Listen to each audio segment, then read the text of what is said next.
ಎಲ್ಲರಿಗೂ ನಮಸ್ತೆ. ನಿಸರ್ಗ ಕನಿಕ್ಷಾ ಯೂಟ್ಯೂಬ್ ಚಾನಲ್ಗೆ ಸ್ವಾಗತ. ಎಲ್ಲರೂ 21ನೇ ತಾರೀಕು ಆಗಸ್ಟ್ ವರಮಹಾಲಕ್ಷ್ಮಿ ಹಬ್ಬನ ಆಚರಿಸಿದ್ದೀರಾ.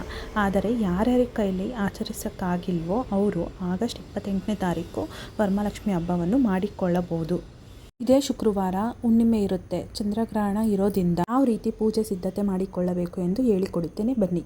ಗ್ರಹಣ ಇರೋದ್ರಿಂದ ಹಬ್ಬ ಮಾಡ್ಬೋದಾ ಮಾಡಬಾರ್ದಾ ಎಂದು ಸಾಕಷ್ಟು ಕ್ವಶನ್ಗಳು ತಲೆಯಲ್ಲಿ ಓಡ್ತಿರುತ್ತೆ. ಅದಕ್ಕೆಲ್ಲ ಉತ್ತರ ಕೊಡುತ್ತೇನೆ ಬನ್ನಿ. ಗ್ರಹಣ 27ನೇ ತಾರೀಕು ಆಗಸ್ಟ್ ರಾತ್ರಿ 9:20ರಿಂದ ಆಗಸ್ಟ್ 28 ಬೆಳಗ್ಗೆ 1:50 ಬೆಳಗಿನ ಜಾವವರು ಗ್ರಹಣ ಇರುತ್ತೆ. ಅಂದರೆ 3 ಗಂಟೆ 27 ನಿಮಿಷವರು ಗ್ರಹಣ ಇರುತ್ತೆ.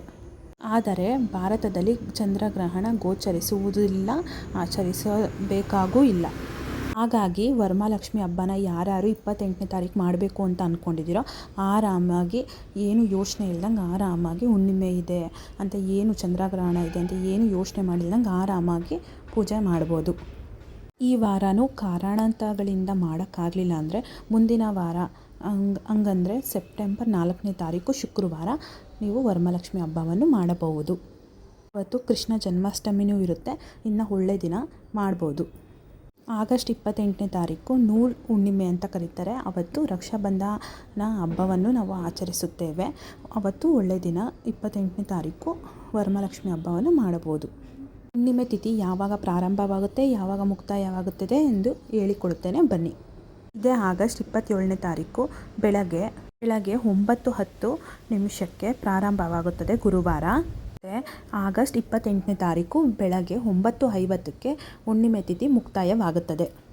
28ನೇ ತಾರೀಕು ಶುಕ್ರವಾರ ಪೂಜೆ ಮಾಡುವವರು ಒಳ್ಳೆ ಸಮಯ ಯಾವುದು ಎಂದರೆ ಸಿಂಹ ಲಗ್ನ ಸುಮಾರು 6 ಗಂಟೆ ಬೆಳಗ್ಗೆಯಿಂದ 7:30 ಇರುತ್ತೆ. ವೃಶ್ಚಿಕ ಲಗ್ನ 12 ಗಂಟೆ ಮಧ್ಯಾಹ್ನ 2:20 ಇರುತ್ತೆ. ಕುಂಭ ಲಗ್ನ 6:10 ಸಂಜೆ 7:40 ಇರುತ್ತೆ. ಯಾವ ಸಮಯ ಅತ್ಯುತ್ತಮ ಎಂದರೆ ಬೆಳಗ್ಗೆ 6ರಿಂದ 7:30 ವರಮಹಾಲಕ್ಷ್ಮಿ ಪೂಜೆ ಮಾಡಲು ಅತ್ಯುತ್ತಮ ಸಮಯ. ಈ ಸಮಯದಲ್ಲಿ ಮೊದಲಿಗೆ ತುಳಸಿ ಪೂಜೆ ಮತ್ತು ಹೊಸ್ತಿಲು ಪೂಜೆ, ನಂತರ ಮನೆ ದೇವರು ಪೂಜೆ ಹಾಗೆ ಗಣಪತಿ ಪೂಜೆ ಮಾಡಬೇಕು. ನಂತರ ಕಳಶದ ಅಲಂಕಾರ ಮಾಡಿ ಕಳಸವನ್ನು ಆಗಾಗ ಮುಟ್ಟಬಾರದು. ಸ್ಥಾಪಿಸಿ ಕಳಸಕ್ಕೆ ವರಮಹಾಲಕ್ಷ್ಮಿ ದೇವಿಯ ಆವಾಹನೆ ಮಾಡಬೇಕು.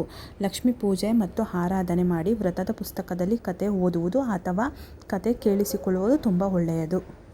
ನಂತರ ಮಂಗಳಾರತಿ, ನೈವೇದ್ಯ ಸಮರ್ಪಣೆ, ಕೊನೆಯದಾಗಿ ಮಹಾಮಂಗಳಾರತಿ ಮಾಡಿ. ಮತ್ತು ರಾಖಿ ಹಬ್ಬ ಇರುವುದರಿಂದ ಆ ಹಬ್ಬ ಮತ್ತು ಈ ಹಬ್ಬವನ್ನು ಖುಷಿಯಾಗಿ ಸಂತೋಷವಾಗಿ ಮಾಡಿ. ಎಲ್ಲರಿಗೂ ಒಳ್ಳೆಯದಾಗಲಿ.